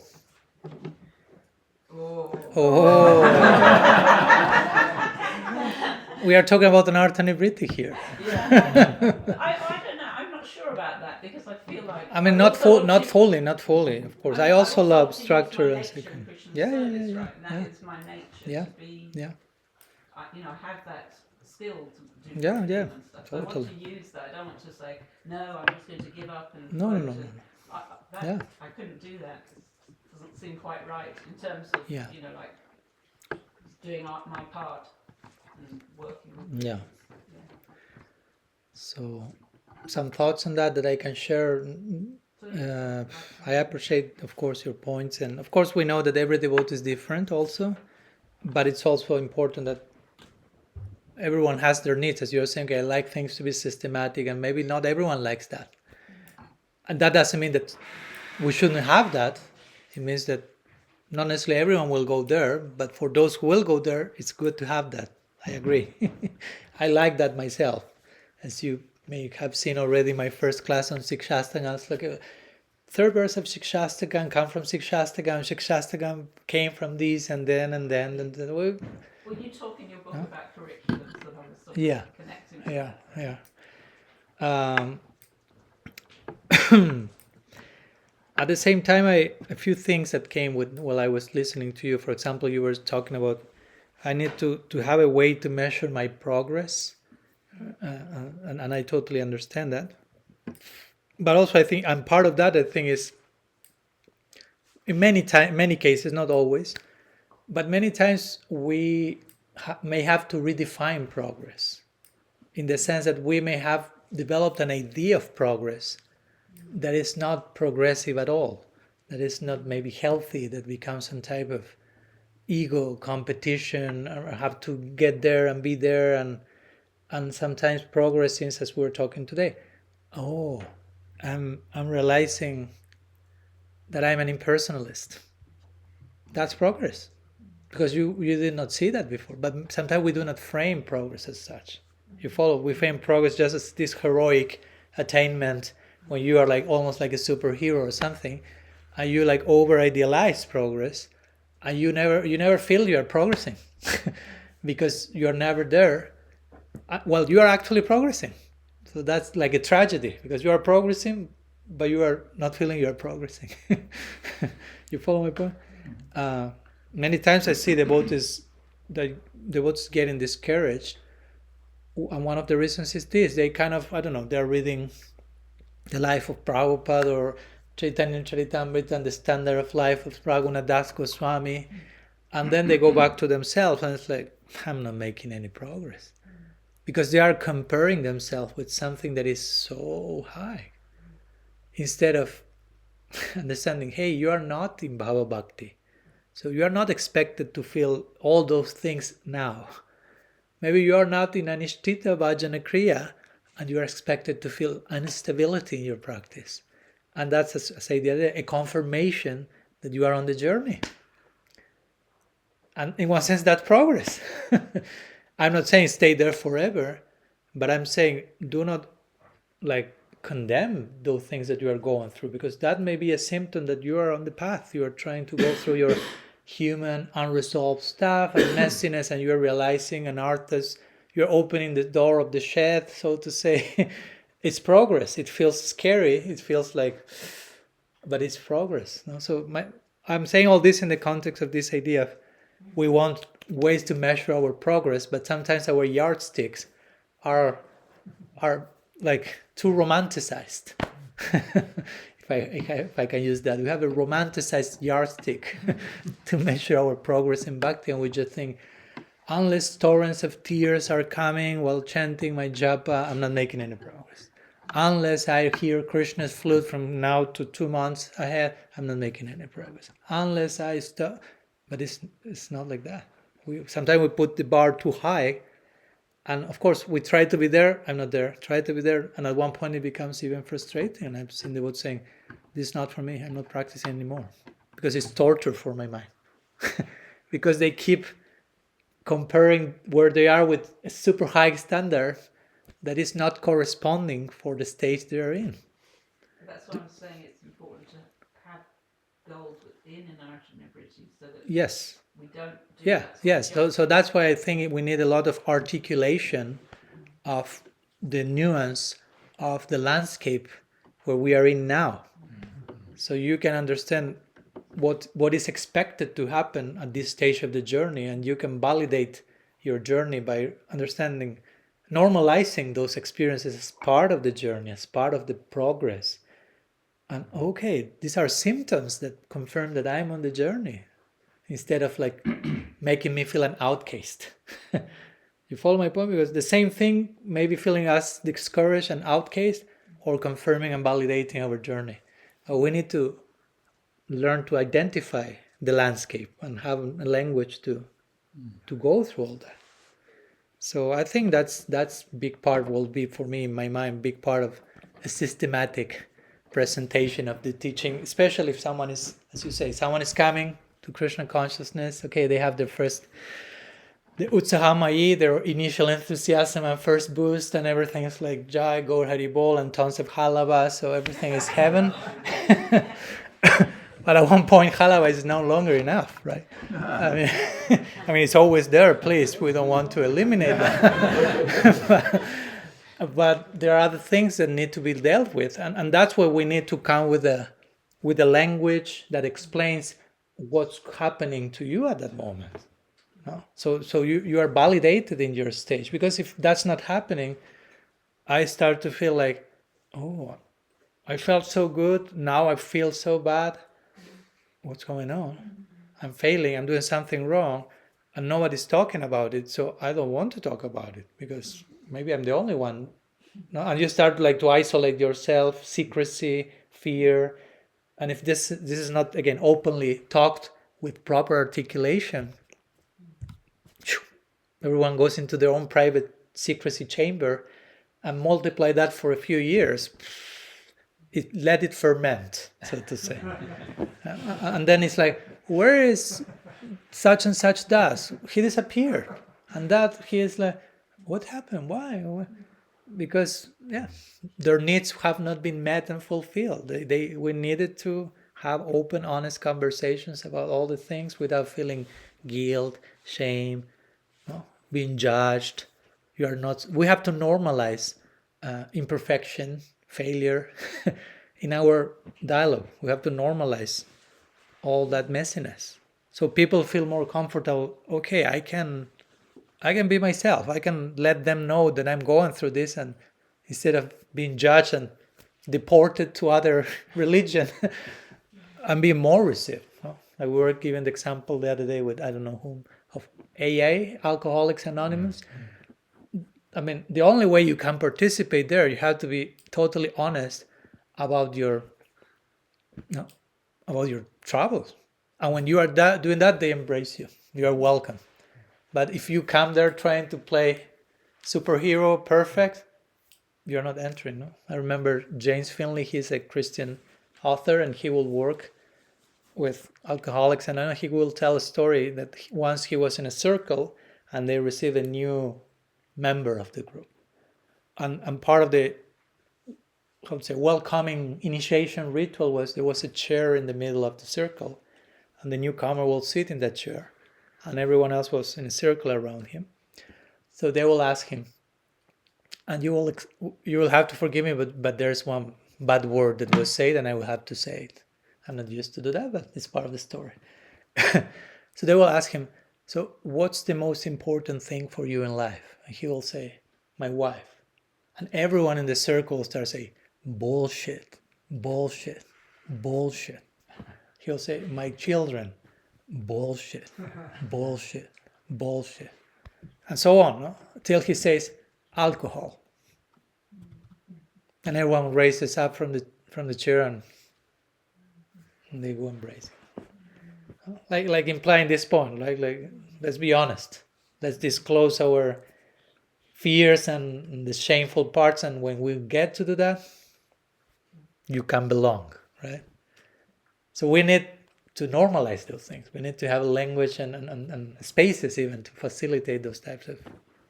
I'm not saying you have to do the same thing that they do in AI, but you follow my point, right? So I think that for me, part of this curriculum in one sense, and not only... Also, but not only like which book to read first, Bhagavad Gita, Bhagavatam, Chaitanya...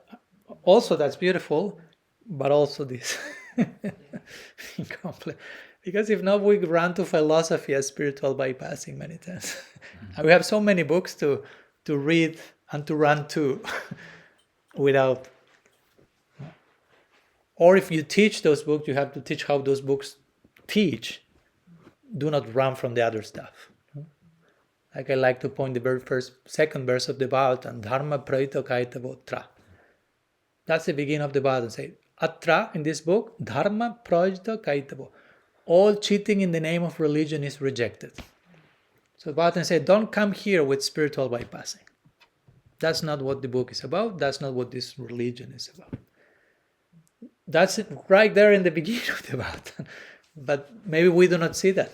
We just read the verse. So we need people, teachers that will point to that and say, hey guys, let's study the Bhagavatam. What does it say first to set the tone of the whole discussion? This is not about spiritual bypassing. So if the book is not about spiritual bypassing, maybe before continuing to the next verse of the Bhagavatam, let's stop here and let's go into all the nuance of spiritual bypassing we may be going through now. And that will be part of our study of this first line of the Bhagavatam. You follow me? Those are creative ways of showing that, shedding further light into a scripture.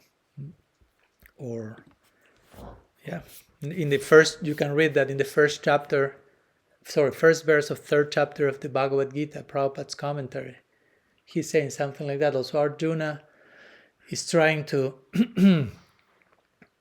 when Arjuna is saying, I want to be a renunciant, I want to be a mendicant, I want to leave the battlefield. He's saying, here Arjuna is very skillfully using Krishna consciousness as an excuse.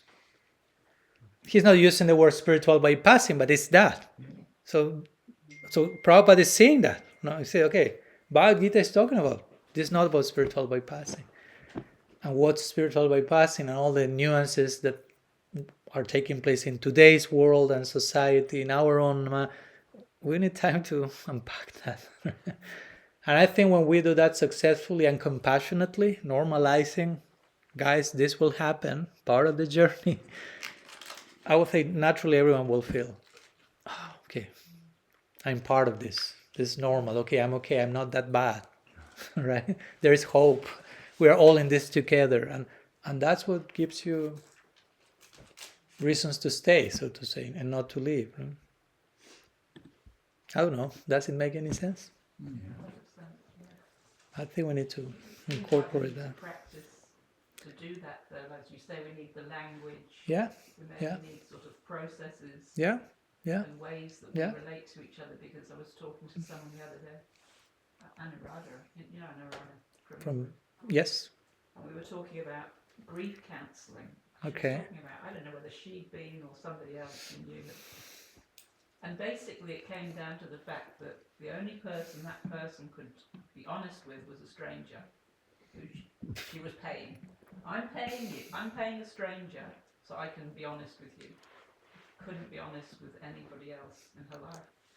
Or maybe one can be honest with someone else, but the someone else that do not have the skills Yeah. to respond to that, which is an important part of it. So, and again, I have no problem if someone else can help. I'm not against that, but also I'm in favor of. It just seems sad that, you know, Yeah, I get the point. Yeah. can't. Yeah, so I think it's important that each of us, as much as we can or feel the call, are creative in creating language, words, spaces, experiences, exercises, presentations, so many things. What I wrote in my second book is just my own little attempt to contribute with something of that. But as I mentioned in my book, I mean, this is an ongoing conversation. It's not that, okay, in this book you have everything. No, there's no everything in one thing. There's always a need for constant updating and upgrading. But yeah, I think as we were talking today with some of the devotees after lunch, during lunch, creating safe spaces where people can feel welcome and share their hearts. But for that, we first have to be doing that among ourselves in our close circle, because I cannot invite the world, come and reveal your mind to us, but we don't know, we are not doing that ourselves. So building some safe, strong container for being vulnerable, basically, and sharing with each other, that's so healing and empowering, but it may take time to go through that. So, but I would say that's one of the biggest necessities of our time, yeah. And that's sadhusanga. And as I was telling them today, I cannot tell you how many times traveling around the world and meeting so many devotees as I do every year, how many times I've heard devotees coming like, Maharaj, we need spaces to share more intimately, more personally, more vulnerably. We don't feel we're having sadhusanga. Sometimes sadhusanga is more like a social function. Like, okay, go kirtan, artik, prasad, class, see you next Sunday, go Haribol. And each one has their own like stuff that needs to be shared. And as you say, well, sometimes I end up paying someone to disclose my heart to. So it's good that we give ourselves permission to also be creative, not waiting that someone else comes with all the solutions. And we may have to do it ourselves. That's our service, probably our contribution. So, yeah. The challenge is to create that trust. Create trust. Yes. To be able to reveal your mind. Yeah, of course. And I remember coming into the movement, I used to hear devotees saying that Prabhupada used to say the whole movement is based in love and trust. Yes. And I felt that, and I remember feeling, but of course then things happen, and then the trust gets undermined, and then once you lose trust in something, it's pretty hard to go back to. I know. But at the same time, it's necessary. It's necessary. Yeah. Even if you are betrayed, sometimes we go through betrayal. Yeah. That sometimes like, and naturally, as a survival instinct, you like, I won't open myself for some time because I was just like raped emotionally, in a betrayal situation. So, but eventually we need to. But we cannot force trust. Again, it has to be very natural and very gradual. Some cases is, okay, I trust a little bit. Let's see if nothing terrible happens. Okay, I opened my heart 5% and it went well. They appreciated that. They nourished me. Probably next time I will open is 5.1%. And it's a gradual process, but we need to feel that we can grow in that. But it has to be with, we cannot impose that, okay, you trust him, you trust her, you reveal your mind to the local leader, you open your heart to the whatever, zonal acharya. It's not like you cannot appoint trust. It has to be just like personal position. Some, I don't know, I have experienced that half the battle sometimes vocalized in your articulating your problem or your situation. Right? That's half the battle there. So even if you don't completely trust, but you're able to vocalize or articulate, I can see. Yes. I can see how can that work. Yeah, because you're taking the whole thing out of your own mind and putting it outside. You can see it from another perspective. It's no longer in secrecy. It's exposed, so it's no longer as influencing as it is. Yes. And if that happens, hopefully with other people that you can trust, you will receive from them maybe other perspectives. But even no perspective, you are just received by others. No, that's so empowering. No? So, even if you can vocalize your problem, your whatever fear, sadness, doubt, grief, whatever, or joy, also it's not that you can only share misery. We want to share everything, but we want to share. Even if we are so joyful, we feel the need to share it. So, and it's so important that there's someone else to receive it. Now, imagine you are so joyful and I want to share that nobody cares. The joy becomes misery, right?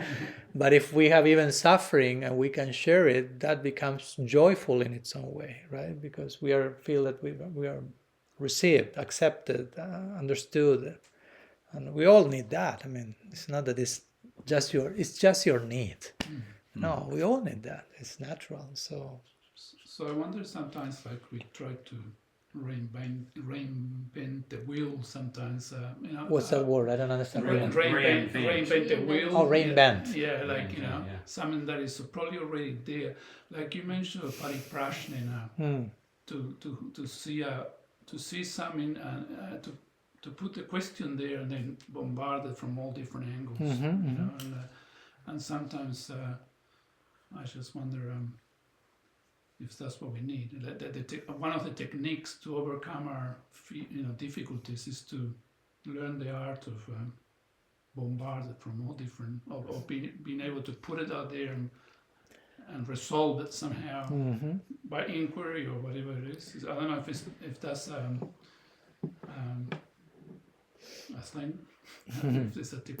I mean, I was just as an appreciation about your first book. How you took a topic that is extremely volatile in some way, it could be, but the way you presented it in your book, it was pariprashan. It was like you took it from all the different angles, and then, of course, you let it to the reader to make up their minds. And I think sometimes that's how we solve our own problems in life. I don't know.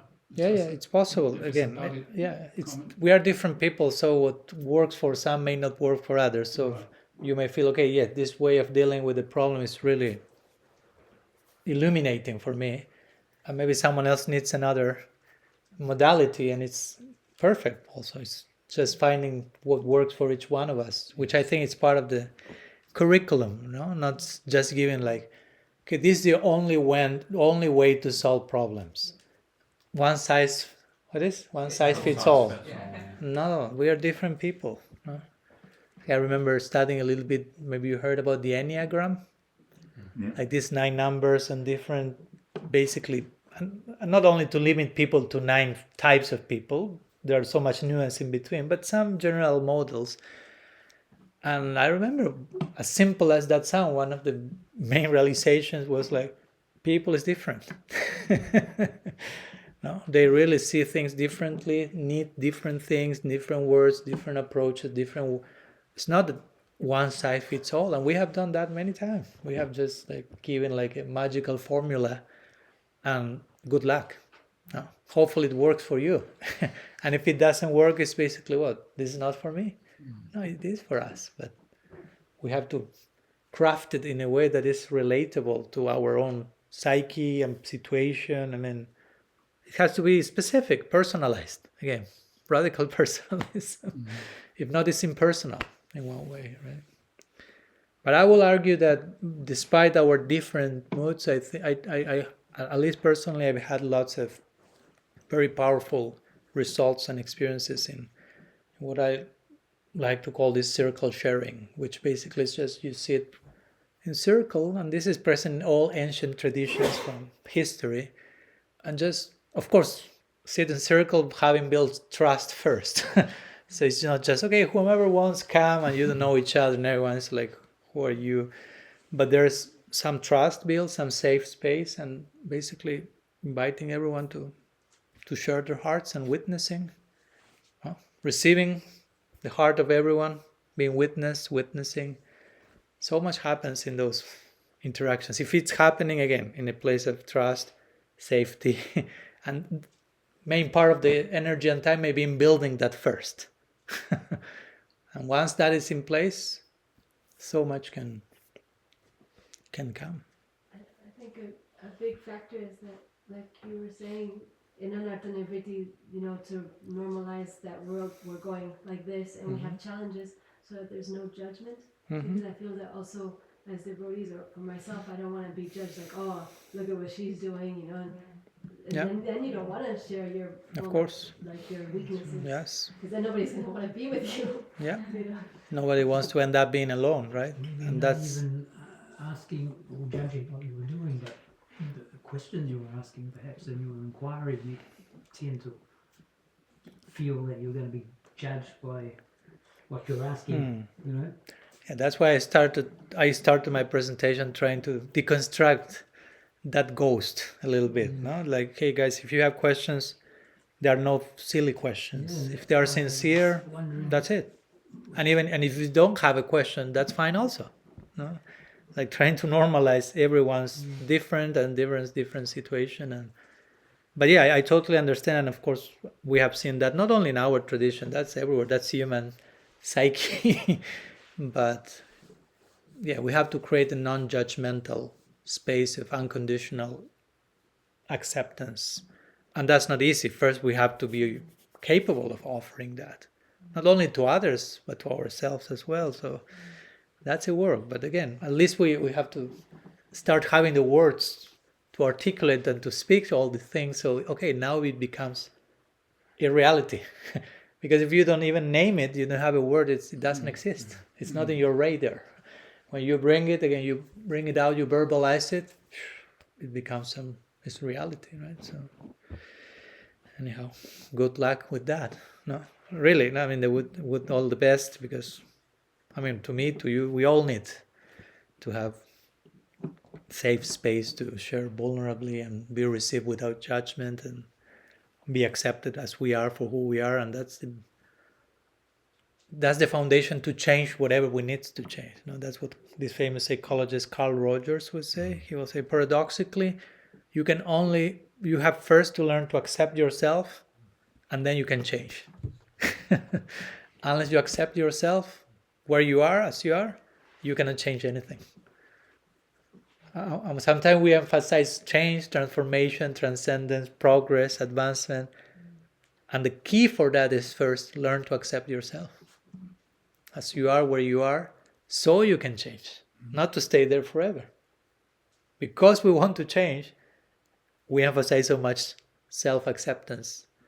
And again, Krishna's unconditional love and acceptance, all this is tying together. So, okay, I'll put the conversation to rest, because we also need to process all this somehow, and hopefully let that be expressed in practice and relationships and day to day. So thank you so much for your presence, questions, attention, and sincerity and inquiry. So see you tomorrow morning. For those who would like to come, we'll continue with the first line of Shikshastakam. To be honest, I've changed my mind about Shikshastakam in the sense that I think we'll spend a few more classes on that verse and a few less Q&As. Still, we'll have more Q&As, but I feel the need to, I cannot limit the third verse of Shikshastakam to just one or two more classes. I think we'll be more very, very rushed, and we are not doing justice to all that is there. So we'll be sharing a few more times on that, but also we'll have space for questions. In the evening, you'll do it in the evening as well. Yeah, I'll let you know these days. Tomorrow morning is Shikshastakam, and we will announce the next class, which topic will be. But yeah, Chaitanya Mahaprabhu ki jai, Sri Harinam ki jai, Sadhu Sangha ki jai, Gaur Premananda Haribo, Vancha Kalpataru Vishta Kripa Sindhubhye Vacha Patitanam Pavanebhyo Vaishnavibhyo Namo